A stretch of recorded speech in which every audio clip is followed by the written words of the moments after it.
Corporate bond बाजार को गहन बनाने में सहायता करने के लिए अनेक उपाय किए जाएंगे, जिसका ब्यौरा बजट भाषण के अनुबंध 2 में रखा दिया गया है। संशोधन अक्षमता दिवालियापन संहिता के अधिनियम से कॉरपोरेट बॉन्ड बाजार के विकास को बड़ा प्रोत्साहन प्राप्त होगा। बैंकिंग क्षेत्र में दबावयुक्त आस्तियों की समस्या का समाधान करने के लिए आस्ति पुनर्निर्माण कंपनियों की भूमिका बहुत महत्वपूर्ण है। अतः मैं सारफेसी अधिनियम 2002 में आवश्यक संशोधन करने का प्रस्ताव करता हूं, ताकि एआरसी के प्रायोजक को उस एआरसी में 100% स्टेक धारिता रखने की क्षमता प्राप्त हो। गैर संस्थागत निवेशकों को प्रतिभूतिकरण प्राप्तियों में निवेश की अनुमति मिले। अभी हाल ही में देश के विभिन्न हिस्सों में लोगों के अवैध जमा राशि प्राप्त करने की स्कीमों द्वारा धोखाधड़ी का शिकार हो जाने की घटनाओं में वृद्धि हुई है।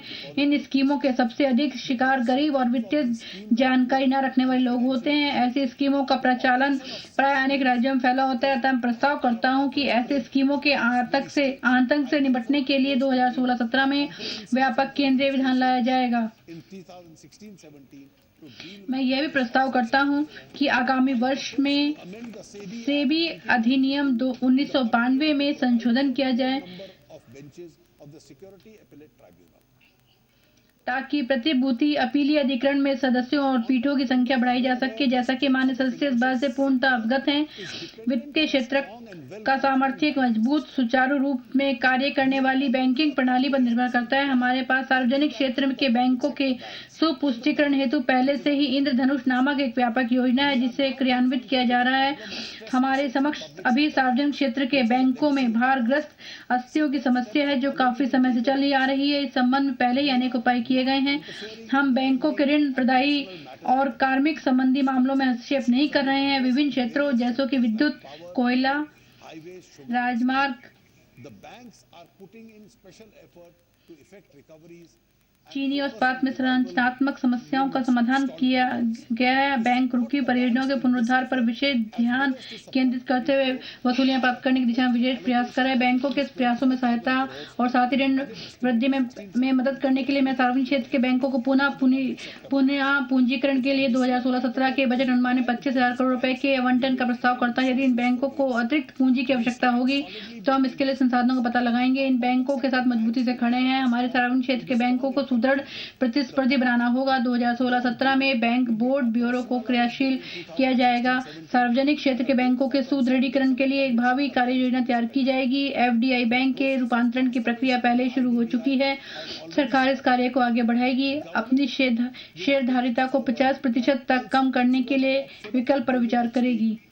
भारग्रस्त आस्तियों से संबंधित समस्याओं के तेजी से समाधान हेतु ऋण वसूली अभिकरणों का सुदृढ़ीकरण किया जाएगा, जिसमें मौजूदा अवसंरचना में सुधार लाने और न्यायालयीय मामलों में कंप्यूटरीकृत प्रक्रमण पर विशेष ध्यान दिया जाएगा, ताकि न्यायालयों में सुनवाइयों की संख्या में कमी लाई जा सके और मामलों का तेजी से निपटान हो।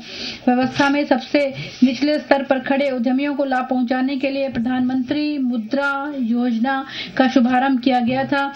बैंकों तथा एनबीएफसी-एमएफआई ने रिपोर्ट किया है कि इस वर्ष फरवरी के आरंभ तक पीएमएमवाई के अंतर्गत 2.5 करोड़ से अधिक उधार लेने वालों को मंजूरी की गई है। राशि लगभग 1 लाख करोड़ रुपए पहुंच गई है। मैं प्रस्ताव करता हूं कि अगले वर्ष के लिए लक्ष्य बढ़ाकर 1,80,000 करोड़ रुपए कर दिया जाए। विशेषकर ग्रामीण क्षेत्रों में वित्तीय सेवाओं की पहुंच बेहतर हो और हम आगामी 3 वर्षों में व्यापक राष्ट्रव्यापी आधार पर डाकघरों में एटीएम, माइक्रो एटीएम सुविधाओं को चालू करेंगे। सरकार के स्वामित्वाधीन कंपनियों में जनता की शेयरधारिता उच्च स्तर की पारदर्शिता जवाबदेही सुनिश्चित करने का उपाय है। इस उद्देश्य को बढ़ावा देने के लिए सरकार की स्वामित्वाधीन साधारण बीमा कंपनियों को स्टॉक एक्सचेंजों में सूचीबद्ध किया जाएगा। हमारी सरकार प्रक्रियागत सुधारों, सूचना प्रौद्योगिकी समर्थित सरकारी प्रक्रियाओं आदि पर विशेष ध्यान देते हुए सुशासन पर अभूतपूर्व बल दे रही है। इसके पीछे हमारा लक्ष्य यह है कि सरकारी एजेंसियों के साथ जनसाधारण के पारस्परिक संबंध के बीच आने वाली कठिनाइयों को दूर किया जा सके। विभिन्न मंत्रालयों में मानव संसाधनों के युक्तिकरण के लिए एक कार्यबल गठित किया गया है। स्वायत्त निकायों की व्यापक समीक्षा और इनका युक्तिकरण भी किया जा रहा है। न्यूनतम सरकार और अधिकतम अभिशासन का अति महत्वपूर्ण घटक है। वास्तविक लाभार्थियों को सरकारी सब्सिडियों और वित्तीय सहायता का लक्ष्यबद्ध संवितरण सुनिश्चित करना। सरकारी धन निर्धनों और पात्र व्यक्तियों के पास बिना किसी विपथन के पहुंचना चाहिए। इस उद्देश्य की प्राप्ति के लिए 3 विशिष्ट पहल प्रस्तावित हैं। पहला, हम आधार व्यवस्था का प्रयोग करके वित्तीय सहायता और अन्य सब्सिडियों, लाभों और सेवाओं की लक्ष्यबद्ध सुपुर्दगी के लिए विधेयक पेश करेंगे। यह विधेयक संसद के वर्तमान बजट सत्र में पेश किया जाएगा। तथापि आधार संख्या या प्रमाणीकरण से नागरिकता या निवास स्थान का कोई अधिकार नहीं मिलता। लाभार्थियों को सही ढंग से लक्षित करने के लिए आधार का प्रयोग करते हुए सामाजिक सुरक्षा मंच तैयार किया जाएगा। यह एक परिवर्तनकारी कानून होगा जिससे निर्धन और कमजोर वर्ग लाभान्वित होंगे। दूसरा, हम एलपीजी में प्रत्यक्ष लाभ अंतरण डीबीटी पहले से ही प्रारंभ कर चुके हैं। इस सफल अनुभव के आधार पर अब हमारा प्रस्ताव देश के कुछ जिलों से उर्वरकों के लिए प्रायोगिक आधार पर डीबीटी प्रारंभ करने का है, ताकि किसानों को सेवा सुपुर्दगी की गुणवत्ता में सुधार लाया जा सके। तीसरा, देश की 5.35 लाख उचित कर दुकानों में से 3 लाख उचित दर दुकानों को मार्च 2017 तक स्वचालन सुविधा प्रदान की जाएगी। हमें माल और सेवाओं की सरकारी खरीद में और अधिक पारदर्शिता और दक्षता लानी है। आपूर्ति और निपटान महानिदेशक सरकार के विभिन्न मंत्रालयों और एजेंसियों द्वारा माल और सेवाओं की अधिप्राप्ति को सुसाध्य बनाने के लिए एक प्रौद्योगिकी प्रेरित मंच की व्यवस्था करेगा। कारोबार करना सरल बनाने के लिए कठिनाइयों और बाधाओं को दूर करने के उद्देश्य से हम संसद के वर्तमान बजट सत्र में कंपनी अधिनियम 2013 में संशोधन करने के लिए विधेयक पेश करेंगे। इस विधेयक से स्टार्टअप कंपनियों के लिए अनुकूल माहौल में भी और सुधार लाया जा सकेगा। कंपनियों का पंजीकरण भी एक ही दिन में हो जाएगा। आवश्यक वस्तुओं की कीमतों की मॉनिटरिंग सुशासन का एक प्रमुख अवयव है। दालों की कीमतों में तीव्र वृद्धि की समस्या से निपटान के लिए अनेक उपाय किए गए हैं। सरकार ने न्यूनतम समर्थन मूल्य पर और मूल्य स्थिरीकरण निधि से बाजार मूल्य पर खरीदते हुए दालों का बफर स्टॉक बनाने की मंजूरी दी है। बाजार के हस्तक्षेपों को संभालने के लिए इस निधि में 900 करोड़ रुपए की आधारभूत निधि का प्रावधान किया जाएगा। अध्यक्ष महोदया, सुशासन के लिए हमें देश की विविधता में एकता से लाभ उठाना होगा। आपसी समझ को सुदृढ़ करने के लिए विभिन्न राज्यों और जिलों के बीच ढांचागत घनिष्ठ संबंध बनाने का प्रस्ताव है। राज्यों और जिलों को परस्पर जोड़ने के लिए एक वार्षिक कार्यक्रम एक भारत श्रेष्ठ भारत प्रारंभ किया जाएगा, जो भाषा, व्यापार, संस्कृति, यात्रा और पर्यटन के क्षेत्रों में आदान प्रदान के माध्यम से लोगों को एक दूसरे से जोड़ेगा।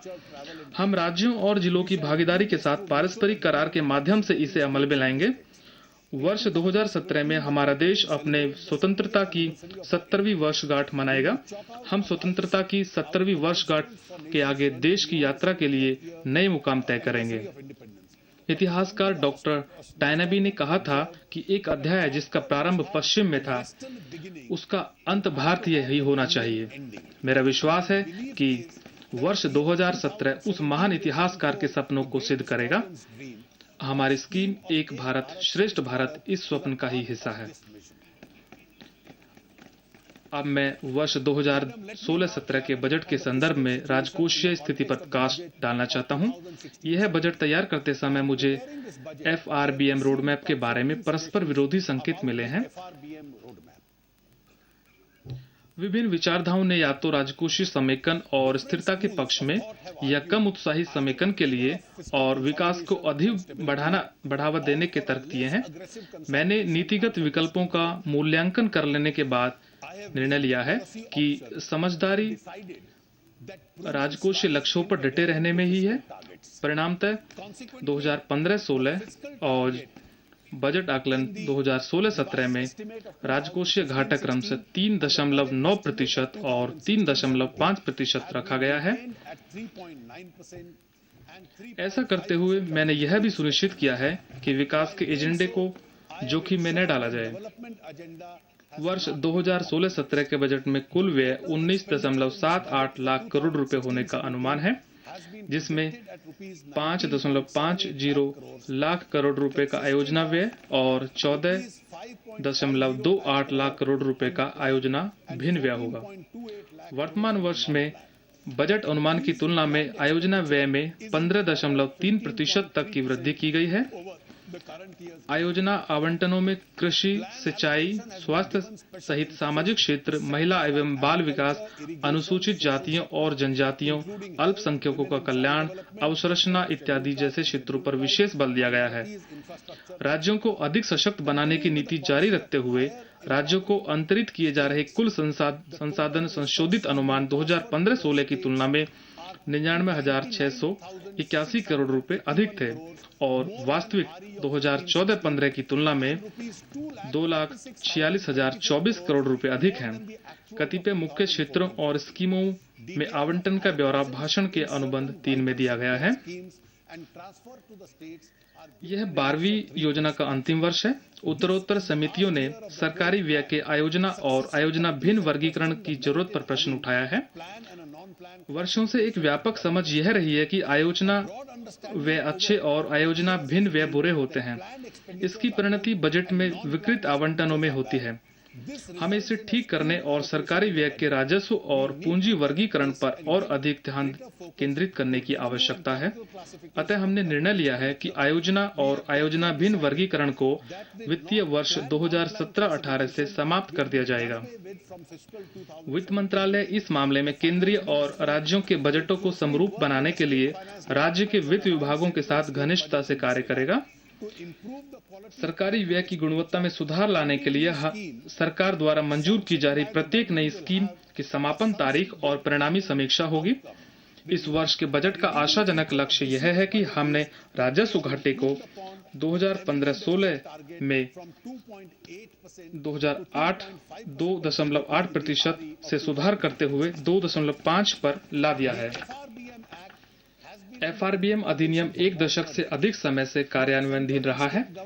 केंद्र और राज्य सरकारों दोनों ने इस अधिनियम के कार्यान्वयन से महत्वपूर्ण लाभ लिए हैं। ऐसा मानने वालों का एक समूह है जो यह विश्वास करता है कि राजकोषीय घाटे के लक्ष्यों को नियत संख्याओं की बजाय यह बेहतर होगा कि लक्ष्य के रूप में राजकोषीय घाटे की रेंज रखी जाए, जो बदलती स्थितियों से निपटने के सरकार के लिए आवश्यक नीतिगत गुंजाइश देगी। एक सुझाव यह भी है कि राजकोषीय विस्तार या संकुचन को अर्थव्यवस्था में क्रमशः ऋण संकुचन तथा विस्तार के अनुरूप किया जाए। राजकोषीय विवेक और समेकन के प्रति वचनबद्ध रहते हुए अब समय आ गया है कि विशेषतः अनिश्चितता और अस्थिरता जो वैश्विक अर्थव्यवस्था के नए मापदंड बन गए हैं के परिप्रेक्ष्य में FRBM अधिनियम के कार्यकरण की समीक्षा की जाए। इसलिए मैं FRBM अधिनियम के कार्यान्वयन की समीक्षा करने और भावी मार्ग हेतु सिफारिश करने के लिए एक समिति गठित करने का प्रस्ताव करता हूं। माननीय सदस्य जानते हैं कि 7वें वेतन आयोग ने अपनी रिपोर्ट प्रस्तुत कर दी है। पिछली परंपरा का अनुपालन करते हुए इस रिपोर्ट की पड़ताल करने और अपनी सिफारिशें देने के लिए एक समिति का गठन किया गया है। इसके साथ ही मैंने बजट में आवश्यक अंतरिम प्रावधान किए गए हैं। हमने 1500 से अधिक केंद्रीय आयोजनाओं स्कीमों को लगभग 300 केंद्रीय क्षेत्र और 30 केंद्रीय प्रायोजित स्कीमों में मिलाकर उन्हें युक्तिसंगत बनाया और पुनर्संरचित किया है। इसमें व्यय की अधिव्याप्ति से बचा जा सकेगा। मैं इस बात पर बल देना चाहता हूं कि मैं हमारी सरकार द्वारा घोषित आर्थिक पैकेजों से उभरी वित्तीय आवश्यकताओं और राज्यों के पुनर्गठन से उत्पन्न वचनबद्धताओं के लिए प्रतिबद्ध हूं। मैंने पंडित दीनदयाल उपाध्याय की जन्मशती और गुरु गोविंद सिंह की 350वीं जयंती मनाने के लिए प्रत्येक हेतु 100 करोड़ की आरंभिक राशि भी आवंटित की है। कर सुधार। मैं अब कर सुधारों की ओर आता हूं, जो मेरे बजट भाषण के भाग 6 से में विस्तार से दिए गए हैं। माननीय अध्यक्ष महोदय, मैं अब अपने कर प्रस्ताव प्रस्तुत करता हूं। सरकार राष्ट्र निर्माण में करदाताओं की भूमिका के महत्व को स्वीकारती है। जनता से कर के रूप में उगाए गए प्रत्येक रुपए का बेहतर अवसंरचना मुहैया कराने, ग्रामीण पुनरुद्धार और सामाजिक कल्याण के सरकारों के प्रयासों में योगदान होता है। समाज से गरीबी और असमानता को समाप्त करने में कराधान सरकार के पास उपलब्ध एक प्रमुख साधन है। यदि हम इस परिप्रेक्ष्य में इस साधन का प्रयोग न करें तो आने वाली पीढ़ियां हमें माफ नहीं करेंगी। मेरे इस वर्ष कर प्रस्तावों में निम्नलिखित 9 श्रेणियों पर मुख्य बल दिया गया है। पहला, छोटे करदाताओं को राहत। दूसरा, विकास तथा रोजगार सृजन को बढ़ावा देने के उपाय। तीसरा, मेक इन इंडिया में सहायता के लिए घरेलू संवर्धन को प्रोत्साहन देना। चौथा, पेंशन प्राप्त समाज की ओर बढ़ने के उपाय। पांचवा, सस्ते आवास निर्माण को बढ़ावा देने के उपाय। छठा, कृषि, ग्रामीण अर्थव्यवस्था तथा स्वच्छ पर्यावरण हेतु अतिरिक्त संसाधन जुटाना। सातवां, कराधान के मामले में मुकदमेबाजी कम करना तथा निश्चितता का माहौल बनाना। आठवां, कराधान का सरलीकरण और यौक्तिकरण। नौवां, जवाबदेही निर्धारित करने के लिए प्रौद्योगिकी का प्रयोग। छोटे करदाताओं को राहत। 5 लाख रुपए तक की आय वाले व्यक्तियों पर कर का बोझ कम करने की दृष्टि से मैं धारा 87 कै के अंतर्गत कर छूट की अधिकतम सीमा 2000 से बढ़ाकर 5000 रुपए करने का प्रस्ताव करता हूं। इस श्रेणी में 2 करोड़ करदाता आते हैं जिन्हें अपने करदेयता में 3000 रुपए की राहत मिलेगी। जिन व्यक्तियों के पास अपना कोई मकान नहीं है और जिन्हें आज किसी नियोक्ता से किसी प्रकार का मकान किराया भत्ता भी नहीं मिलता, उन्हें मकान किराया का भुगतान करने के एवज में फिलहाल उनकी आय से प्रति वर्ष 24,000 रुपए की कटौती का लाभ दिया जाता है। मैं धारा 80(6) के अंतर्गत मकान किराए के भुगतान के संबंध में कटौती की सीमा 24,000 रुपए प्रति वर्ष से बढ़ाकर 60,000 रुपए प्रति वर्ष करने का प्रस्ताव करता हूं, जिससे किराए के मकानों में रहने वाले व्यक्तियों को राहत मिलेगी।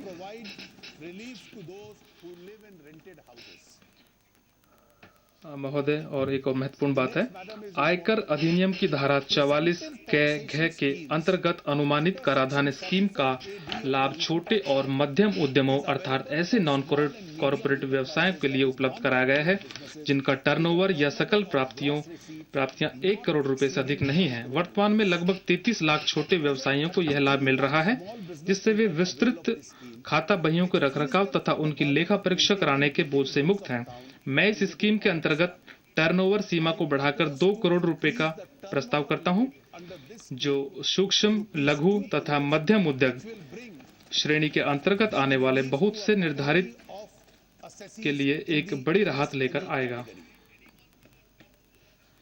मैं अनुमानित कराधान स्कीम को ऐसे व्यवसायों के संबंध में भी लागू करने का प्रस्ताव करता हूं जिनकी सकल प्राप्तियां 50 लाख रुपए तक हैं। इस अनुमान के साथ कि लाभ सकल प्राप्तियों का 50% है।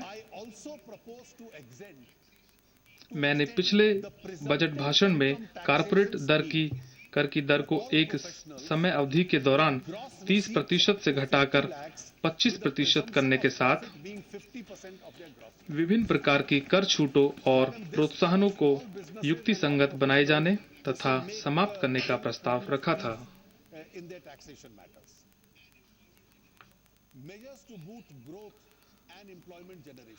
बहरहाल, कंपनियों द्वारा विभिन्न छूटों का लाभ उठाए जाने के कारण उन्हें कर भुगतान की प्रभावी दर औसतन 24.67% बैठती है। इन कर छूटों और प्रोत्साहनों को चरणबद्ध रूप से समाप्त करने की एक योजना आम जनता के बीच रखी गई थी तथा हमें बड़ी संख्या में रचनात्मक सुझाव मिले हैं। इन छूटों को चरणबद्ध रूप में समाप्त करने की अंतिम योजना अनुबंध में दी गई है। इसकी मुख्य बातें निम्नवत हैं। आयकर अधिनियम में उपबंधित त्वरित अवमूल्यन को 1/4/2017 से अधिकतम 40% तक सीमित कर दिया जाएगा। अनुसंधान कार्य हेतु कटौतियों के लाभ 1/4/2017 से अधिकतम 150% तक और 1/4/2020 से अधिकतम 100% तक कर दिए जाएंगे। नए विशिष्ट आर्थिक क्षेत्रों में स्थापित की गई केवल उन्हीं यूनिटों को धारा 10 कै के अंतर्गत लाभ प्राप्त होंगे जो 31/3/2020 से पहले कार्य करना आरंभ कर देंगे। कौशल विकास हेतु धारा 35 घ के अंतर्गत भारित कटौतियां 1/4/2020 तक जारी रहेंगी। कारपोरेट कर दर में कटौती को चरणबद्ध रूप से समाप्त किए जा रहे प्रोत्साहनों से मिलने वाले प्रत्याशित अतिरिक्त राजस्व के अनुसार निर्धारित किया जाना है। सरकार को कर छूटों को चरणबद्ध रूप से समाप्त करने में होने वाले लाभ क्रमिक रूप से ही प्राप्त होंगे। अतः पहले चरण में मैं कारपोरेट आय कर की दरों में निम्नलिखित 2 परिवर्तनों का प्रस्ताव करता हूं। पहला 1/3/2016 को या इसके बाद निगमित होने वाली नई विनिर्माणकारी कंपनियों को 25% जमा अधिभार और उपकर की दर से कराधान का विकल्प उपलब्ध कराने के प्रस्ताव किया जाता है।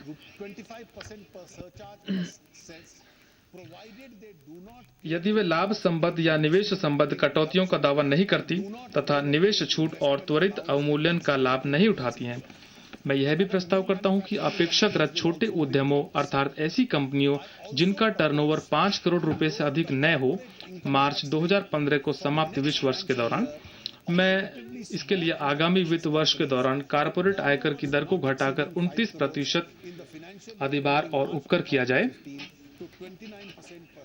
स्टार्टअप व्यवसाय रोजगार सृजित करते हैं, नवोन्मेष लाते हैं तथा आशा है कि मेक इन इंडिया कार्यक्रम में वे महत्वपूर्ण भूमिका निभाएंगे। मैं प्रस्ताव करता हूं कि अप्रैल 2016 से मार्च 2019 के दौरान प्रचालन आरंभ करने वाले स्टार्टअप्स को 5 वर्षों में से 3 वर्षों तक अर्जित किए गए लाभ पर 100% कर कटौती का लाभ देकर व्यवसाय को बढ़ावा देने में मदद की जाएगी। ऐसे मामलों में न्यूनतम एकांतर कर एमटी लागू होगा।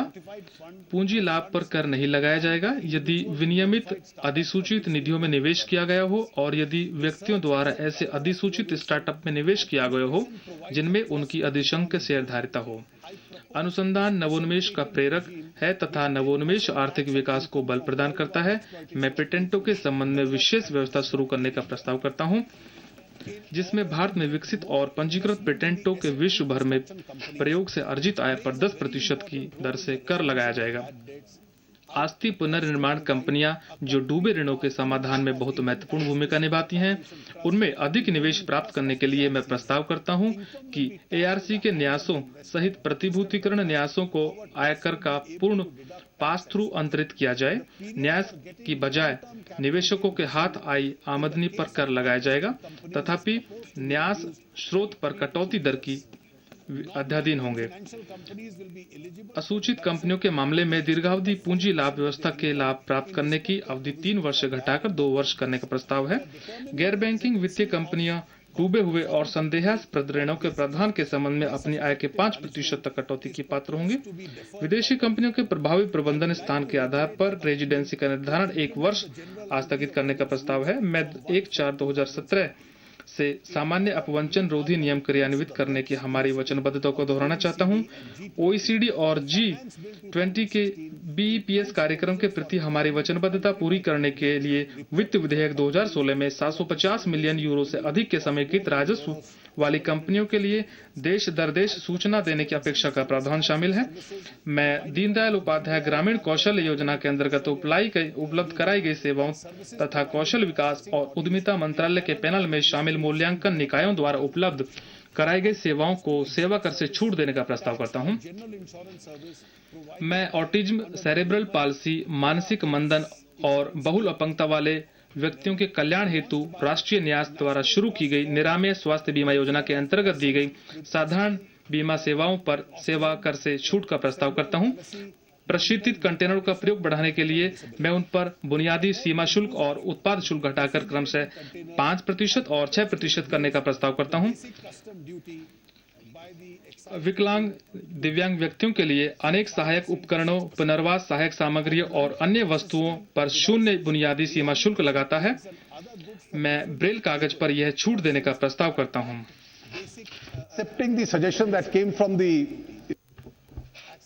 जैसा कि सुझाव माननीय राहुल गांधी जी द्वारा प्राप्त हुआ था, मैं इसके बारे में ब्रेल पत्र भी वहां प्रस्तुत कर रहा हूं। जहां तक सीमा शुल्क और उत्पाद शुल्क संरचना हमारे सरकार के मेक इन इंडिया अभियान हेतु घरेलू मूल्यवर्धन को प्रोत्साहित करने में महत्वपूर्ण भूमिका निभाती है, उसी के अनुरूप मैं कुछ निविष्टियों, कच्ची सामग्रियों, मध्यावर्तियों और संगठकों तथा कतिपय अन्य वस्तुओं पर सीमा शुल्क और उत्पाद शुल्क दरों में समुचित परिवर्तन करने और प्रक्रियाएं सरल बनाने का प्रस्ताव करता हूं, ताकि लागत घटाई जा सके और सूचना प्रौद्योगिकी, हार्डवेयर, पूंजीगत माल, रक्षा उत्पादन, वस्त्र, खनिज ईंधन और खनिज तेल, रसायन और पेट्रो रसायन, कागज, गत्ते और न्यूज प्रिंट, वायुयानों का अनुरक्षण, मरम्मत की पूरी जांच, तथा जहाजों की मरम्मत आदि जैसे क्षेत्रों में घरेलू उद्योग की प्रतिस्पर्धा में सुधार लाया जा सके। पेंशन स्कीमें वरिष्ठ नागरिकों को वित्तीय सुरक्षा की पेशकश करती है। मेरा विश्वास है कि सुनिश्चित लाभ और सुनिश्चित अंशदान वाली पेंशन योजनाओं के लिए कर व्यवहार समान होना चाहिए। मैं राष्ट्रीय पेंशन स्कीम के मामले में सेवानिवृत्ति के समय निधि से 40% आहरण को कर मुक्त करने का प्रस्ताव करता हूं।